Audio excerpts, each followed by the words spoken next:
Learn in Fun TV.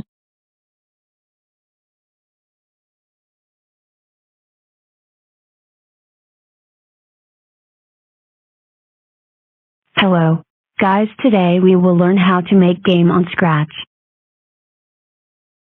Let's go. I select my bake drops. Now I will put paddle and ball. First in ball code put move 10 step. Then put if on edge, bounce.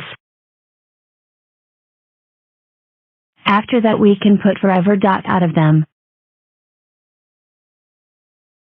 Above then put point in direction 45 and one touchscreen flag on it. Now try forward. I will help you more in next video. Bye bye.